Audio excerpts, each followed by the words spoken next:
रेहाना और रवि की शादी के वक्त रवि के पास कुछ नहीं था। रेहाना, तुमने मुझसे शादी करके एहसान किया है। मुझसे ज्यादा तो तुम कमाती हो। अरे तो क्या हुआ, एक दिन आएगा रवि कि तुम खूब पैसा कमाओगे। मुझे तुम पर पूरा विश्वास है। रवि और रेहाना खुद को स्टैंड करने के लिए पूरी मेहनत करते। रेहाना, मैं नौकरी नहीं करना चाहता हूँ। तो कोई बात नहीं, मैं नौकरी करके घर चलाती हूँ, तुम बिजनेस सेट करने की कोशिश करो। एक दिन रेहाना, तुम जानती हो, मैंने जो विज्ञापन बनाने वाली कंपनी खोली थी ना, उसे बड़ी ब्रांड का ऑफर आया है। अब हम लोगों के दिन ब्यारे न्यारे हो गए हैं। मैं जानती थी रवि कि एक दिन तुम सेटल हो जाओगे। रवि का काम अच्छा चल जाता है। एक दिन वो रेहाना से कहता है, रेहाना, अब हम लोगों का बच्चा भी हो गया है। बहुत छोटा है वो। उसका ख्याल कैसे रखेंगे हम?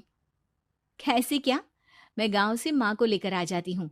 नौकरी से हाफ डे ले लिया करूंगी। अभी तो वो छोटा है, स्कूल जाने तक मैं मैनेज कर लूंगी। देखो रेहाना, मैं अब अच्छा कमा रहा हूँ। तुमको नौकरी करके परेशान होने की कोई जरूरत नहीं है। अरे कैसी बात कर रहे हैं, मैं अपनी लगी लगाई नौकरी कैसे छोड़ दूं? और मैंने तो सुना है हम लोगों को कुछ ही महीनों में सरकारी नौकरी मिल जाएगी। सरकारी नौकरी में कितना कमा लोगी? उतने में तो मैं ड्राइवर रख लूंगा। रेहाना को रवि की बात का थोड़ा बुरा तो लगता है। कम से कम मेरी नौकरी की इतनी बेइज्जती मत करो। भूल गए, इसी नौकरी के बदौलत तुमने अपना बिजनेस खड़ा किया है। अरे वो तो मैं किसी के भरोसे भी कर लेता। देखो, अपने बच्चे को संभालो, घर का काम करो। अब बाहर जाती तुम अच्छी नहीं लगती हो। रेहाना रवि के कहने पर नौकरी तो छोड़ देती है, लेकिन अब बड़े से घर में उसकी कीमत किसी नौकर से कम नहीं होती। एक दिन रवि का दोस्त आता है। भाभी, हम लोग तो आपको तब से जानते हैं जब से आप लोग शादी होकर इस शहर में आए थे। आपकी बदौलत ही सारा बिजनेस खड़ा हुआ है। ये किस्मत तो आप ही की है भाभी। हाँ हाँ भाई, हमारी मेहनत तो कुछ है ही नहीं। अरे होगी, लेकिन भाभी की किस्मत के आगे कुछ नहीं। दोस्त वहां से चला जाता है, लेकिन रवि का गुस्सा सातवें आसमान में होता है। देखा कैसे बोल रहा था? अरे बिल्कुल अच्छा आदमी नहीं है ये। कैसी बात कर रहे हैं आप? प्रशांत भैया तो बहुत अच्छे इंसान है रवि। कैसे उन्होंने हमारे मुश्किल वक्त में हमारा साथ दिया था। अरे था पैसा तो साथ दिया, नहीं तो कौन पूछता है? रवि का व्यवहार पैसा आते ही अलग हो गया। वो बंदे को बंदा नहीं समझता। घमंड से घिरे रवि ने तो एक दिन हद ही कर दी। रेहाना, मैं अब तुम्हारे साथ नहीं रह सकता हूँ। क्या क्या बकवास कर रहे हो रवि? क्या कहना चाहते हो?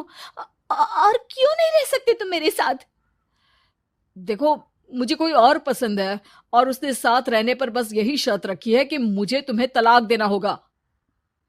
रेहाना, जो कि एक स्वावलंबी महिला थी, उसने बिना देर किए रवि को कह दिया, कोई इश्यू नहीं, मुझे पैकिंग में 4 दिन का वक्त लगेगा, लेकिन तब तक मैं तुम्हारे साथ नहीं रहूंगी। 4 दिन के लिए तुम कहीं और शिफ्ट हो जाओ, मैं घर से निकलूंगी तो बता दूंगी। रवि घर छोड़कर चला जाता है। रेहाना को दुख होता है, वो रोती है, लेकिन व्यवहार से स्ट्रांग रेहाना को पति के वापस आने का और उसे सबक सिखाने का पूरा भरोसा था। फिर एक दिन, अरे शुशिका, कब शादी करोगे तुम मुझसे? यार मैंने तो सोचा था तुम शादी से पहले मुझे विदेश लेकर जाओगे, महंगी कार दिलाओगे। अरे सब दिला दूंगा, लेकिन पहले मुझसे शादी तो कर लो। हाँ हाँ, क्यों नहीं। मैं कुछ दिनों के लिए अपने मम्मी पापा के पास जा रही हूँ और लोगों से अपनी शादी की बात करूंगी। अरे शुशिका, कैसे रहूंगा मैं तुम्हारे बिना? अब तो शादी ही होने वाली है हम लोगों की। शुशिका रवि को छोड़कर चली जाती है। रवि घर आता है, जहां रेहाना को ना पाकर उसे सब अजीब लगता है। घर तो रेहाना के बिना कुछ नहीं है। बच्चे की याद भी आ रही है। चलो एक वीडियो कॉल कर लेता हूँ। रवि रेहाना को वीडियो कॉल करता है, लेकिन रेहाना फोन नहीं उठाती। रात को सोते वक्त, मन कर रहा है मुन्ने को गले लगा लूं। चलो कोई ना, शुशिका से शादी के बाद मेरे और भी बच्चे होंगे। अगले दिन रवि ऑफिस जाता है, जहां टीना खड़ी होती है। सर, आपने अपने नए ऐड के लिए मॉडल की रिक्वायरमेंट डाली थी ना, मैं उसी के लिए आई हूँ। रवि टीना को देखकर खुश हो जाता है। अब शादी हो गई है तुम्हारी? नहीं सर, बस अच्छा सा हैंडसम और अमीर लड़का देख रहे हैं मेरे मम्मी पापा। रवि के दिमाग से तो टीना को देखकर शुशिका का ख्याल भी खत्म हो जाता है।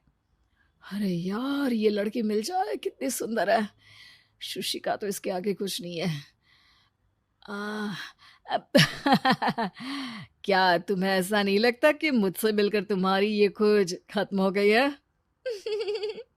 आप ना, आप तो 2 बच्चों की पापा लग रहे हैं। अरे नहीं नहीं, मेरी शादी तो हुई थी, लेकिन बीवी को किसी और से प्यार था, मुझे छोड़कर चली गई। खैर, टीना की दोस्ती रवि से हो जाती है, लेकिन 1 महीने बाद शुशिका रवि के पास वापस आती है।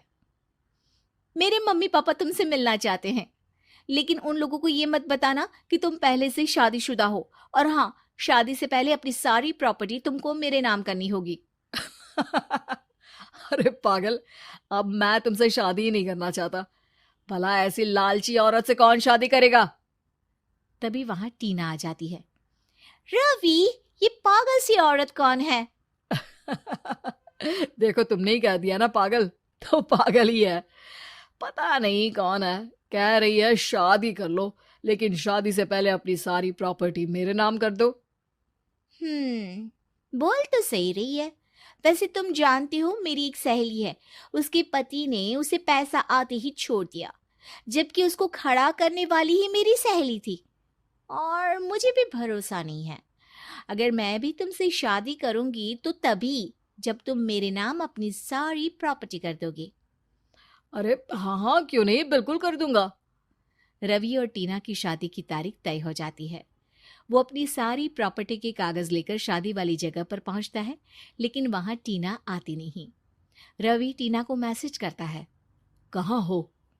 सॉरी, मैं तुमसे शादी नहीं कर सकती, मुझे तुमसे भी ज्यादा पैसे वाला मिल गया। रवि को गुस्सा आ जाता है। वो गुस्से से सारा डेकोरेशन तोड़ रहा होता है कि वहां रेहाना आ जाती है। सर, क्या हो गया? क्या डेकोरेशन पसंद नहीं आई आपको? अ, तुम यहाँ क्या कर रही हो? मैं यहाँ की डेकोरेटर हूँ।